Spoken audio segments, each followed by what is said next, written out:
اسدالله خالد آخر هم مجبور شو چې د ټاکنو د جنجالي کېدو مخنیوي ته راووځي او نوې تازه څرګندونې نن کړي دي. دا چې اسدالله خالد څه ویلي دي د ټاکنو باره کې مطلب راسره تر پایه پورې وګورئ. ګرانو لیدونکو السلام علیکم.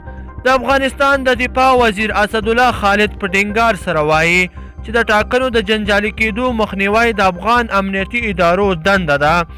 د دفاع وزیر نن په کابل کې وی غونډې ته په وینا کې د افغان امنیتي ځواکونو پر بې پریوالي ټینګار وکړ او زیاته یې کړه موږ ډاډه یو چې زموږ سیاستوال دا پوهه لري چې د ټاکنو پایلې به کړکېچ ته نه ځي، خو دا هم ښکاره وایم لکه څنګه چې موږ ویلي بې پرې کار به کوو، هېڅ داسې تاوتریخوالي رامنځته کېدو ته به اجازه ورنه کړو چې د افغانانو ژوند له کړاو سره مخامخ کړي. هغه چې د ښځو په لومړني پوځي غونډه کې وینا کوله وویل د دې په اړه ځینې اندېښنې شته چې ټاکنې به د کړکېچ په لور ولاړې شي. د دفاع وزیر په داسې حال کې دا خبره کوي چې تر بل هر وخت د ټاکنو د جنجالي کېدو احتمال زیات شوی دی. د ټاکنو خپلواک کمیسیون هڅه کوي چې د افغانستان د تیرو انتخاباتو لومړنۍ پایلې د ځینو ولایتونو د رایو تر بیا د شمیرلو وروسته اعلان کړي، خو د ټاکنو ځینې نمایندان دې کار ته اجازه نه ورکوي.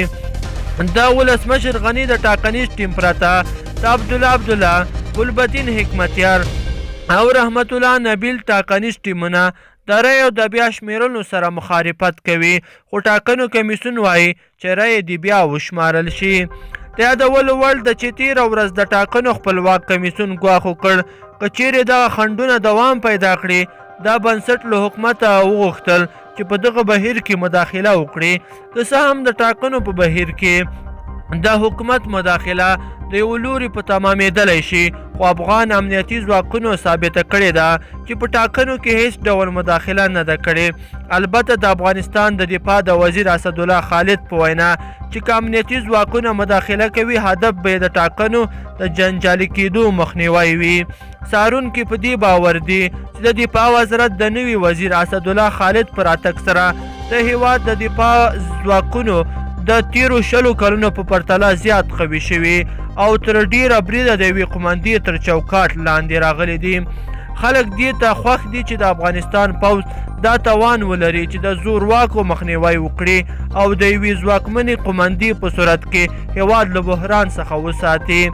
اوس افغان امنیتي ځواکونه دا توان موندلی چې سیاستوال یې په وړاندې له ناندریزو څرګندونو ډډه وکوي او ښایي دا علت و اوس یې په دوهم ځل د دفاع وزارت له لوري د ټاکنو د جنجالي کېدو د مخنیوي خبرې ته هم ټول سیاستوال پټه خوله دي. ګرانو لیدونکو په دې هیله چې دغه ویډیو مو خوښه شوې وي، که مو خوښه شوې وي نو در سره لایک یې کړئ او نورو ملګرو سره یې هم شریکه کړئ. مننه.